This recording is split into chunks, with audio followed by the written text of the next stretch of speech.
In this video, I want to show that the Euclidean algorithm is correct by finally showing that it terminates by showing that our bound function actually decreases every iteration.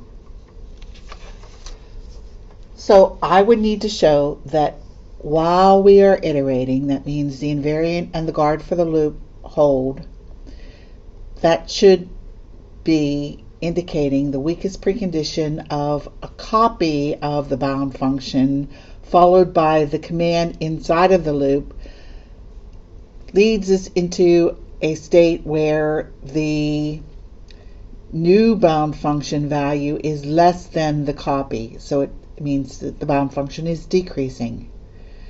When I first thought about having to prove this, I was a bit worried because I know that I need to find the weakest precondition of this sequential composition, and that means I need to find the weakest precondition of this copy where the state after is the weakest precondition of an if t being less than t prime.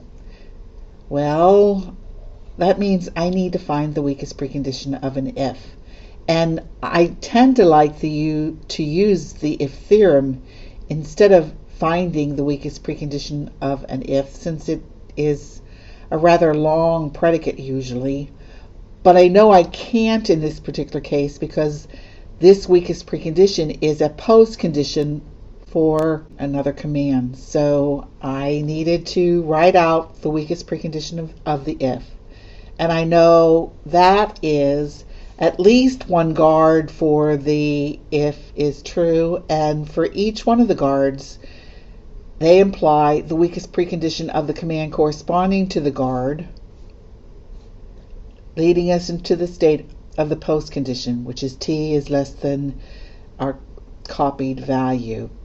But t was x plus y. That was the bound function that we decided upon.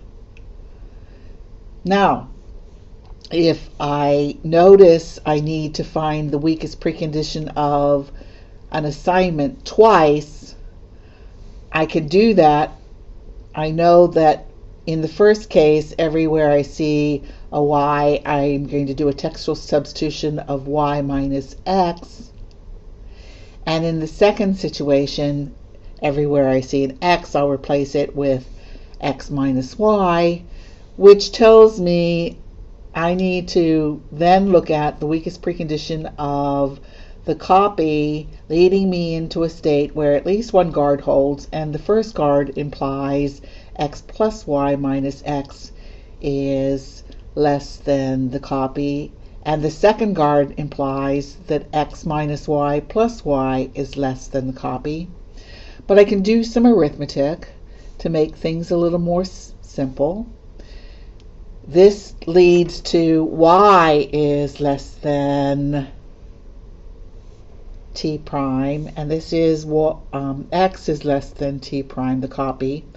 But if I think that I am now needing to find the weakest precondition of t prime becoming t, where this is the postcondition, and I end up with the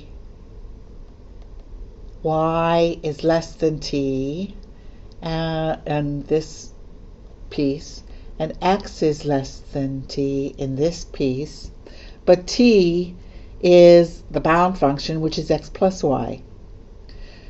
Recalling that in the invariant we know that both x and y are positive values, y is less than x plus y. That has to be true by algebra. And x is less than x plus y.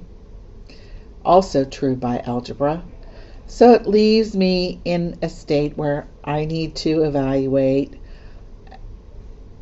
expressions implying true. By implication simplification, any expression implying true is true. But then I have a state where I have an expression and true. True and true is true, and any expression in true is that expression. So by and simplification, I find I'm left in a state where the invariant is true and the guard, which is x is not equal to y, must be true, implies that x is less than y or y is less than x. But I know by arithmetic that x being less than y or y being less than x is equivalent to x not equal to y. And so by weakening and strengthening, I have an expression, and x not equal to y implies x not equal to y, which must be true. So I'm done.